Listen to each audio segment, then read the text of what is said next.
പ്ലാറ്റ്ഫോമിലാ? മിന്നു. ഞങ്ങളെല്ലാവരും അവിടെയുണ്ട്. ഒന്ന് വലത്തോട്ട് നോക്കിയേ. നീയ. ആ കണ്ടു. ട്രെയിൻ വരാനായോ? കാശി.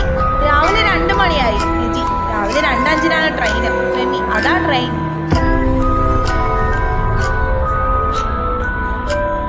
പൊന്നു. മിന്നു എഴുന്നേൽക്കടി. എത്തിട്ടോ? മിന്നു. Okay miss. ഫെമി. നമുക്കൊരു കാർ എടുത്താലോ? മിന്നു. Good idea. നെജി. നമുക്ക് ആ ഗ്രാമം എവിടെയാന്ന് ആരോടെങ്കിലും ചോദിച്ചാലോ? ഹാഷി. എടി നീയ, ഗ്രാമത്തിന്റെ പേരെന്താ? നീയ. അവക്കാഡോ ഗ്രാമം. മിന്നു. ഇതേതോ പഴത്തിന്റെ പേരല്ലേ? നീയ. കളിയാക്കണ്ടാട്ടോ. മിന്നു. ഞാൻ കാര്യത്തിൽ പറഞ്ഞതാടി. നീയ. ഓക്കെ. ഫെമി. നിങ്ങൾ രണ്ടാളും തല്ലുകൂടാതെ ആ ഗ്രാമം എവിടെയാന്ന് ആരോടെങ്കിലും ചോദിക്ക്. നീയല്ലേ അത് പറഞ്ഞു തരാന്ന് പറഞ്ഞത്? നീയ. അത് ഞാനൊരു ഗമക്ക് പറഞ്ഞതാ. മിന്നു. അന്റെ ഒരു ഗമ. ഇനി എന്താ ചെയ്യാ? നീയ. ചേട്ടാ, അവക്കോട് ഗ്രാമം എവിടെയാ? ചേട്ടൻ ഒന്നും മിണ്ടാതെ പേടിച്ച് അവിടെ നിന്ന് പോയി. ആരും അതൊരു പ്രശ്നമാക്കിയില്ല. പൊന്നു. അല്ലെങ്കിലും നീയൊക്കെ ചോദിച്ച അങ്ങനെ ഇരിക്കും. അവർ അങ്ങനെ ആ സ്ഥലത്തേക്കുള്ള വഴി കുറെ പേരോട് ചോദിച്ചു. എല്ലാവരും അവിടെ നിന്ന് പേടിച്ചു പോവുകയായിരുന്നു.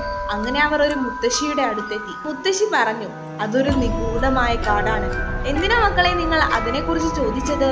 നീയ. ഞങ്ങൾക്ക് അവിടെ പോകാനാ? വേണ്ട മക്കളെ, അത് നിങ്ങൾക്ക് ആപത്താണ്. മിന്നു. എന്താ മുത്തശ്ശി അവിടെ പ്രശ്നം? ഞാനൊരു ബീഹാറി ആയിരുന്നില്ല, ആദ്യം ഞാനൊരു മലയാളി ആയിരുന്നു. കാര്യത്തിലേക്ക് വരാം. അതേറെ അപകടം നിറഞ്ഞ സ്ഥലമാണ്. അവിടെ പോകുന്ന ആരും ഇതുവരെ തിരിച്ചു വന്നിട്ടില്ല. ഒരു 20 വർഷം മുമ്പ് 7 കൂട്ടുകാർ ഇവിടെ വന്ന് എന്റെ അടുത്ത് ചോദിച്ചതാ. പിന്നെ അവർ എന്നെ തക്കരിച്ചു പോയതാ. പിന്നെ അവര് ഈ ലോകം കണ്ടിട്ടില്ല. നീയ. ഇത്രയും ഞങ്ങൾ കേട്ടുനിന്നത് നിങ്ങളൊരു പ്രായം ചെയ്യുന്ന ആളല്ലേ എന്ന് വിചാരിച്ചാ? നിങ്ങൾ പറയുന്നത് അവിടെ ഒരു പ്രേതം ഉണ്ടാകുമെന്നായിരിക്കും.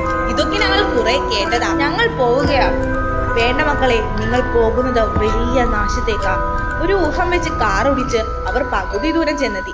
ബാക്കി ദൂരം അങ്ങോട്ടേക്ക് വാഹനങ്ങളൊന്നും കേറിയില്ല. അങ്ങനെ അവർ കാറിൽ നിന്നിറങ്ങി നടക്കാൻ തുടങ്ങി. നടന്ന് അവർ രാത്രി ഗ്രാമത്തിലെത്തി.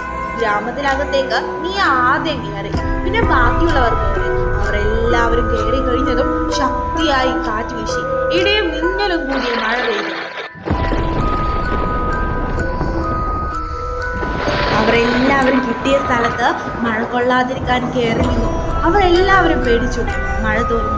ഫോൺ സ്വിച്ച് ഓഫ് ആയി. അവർ പേടിച്ചാണെങ്കിലും മുന്നോട്ട് നടക്കാൻ തുടങ്ങി. അവസാനം നടന്നിരുന്നത് ഫെമിയാണ്. അവളെ ആരോ പിന്തുടരുന്നത് പോലെ തോന്നി. അവൾ അത് ആരോടും പറഞ്ഞില്ല. പെട്ടെന്ന് അവളുടെ മുമ്പിലേക്ക് ഒരു അസ്ഥികൂടം വീണു. അവർ പേടിച്ച് കണ്ണടച്ചാർന്നു വെച്ചു. കണ്ണു തുറന്നപ്പോൾ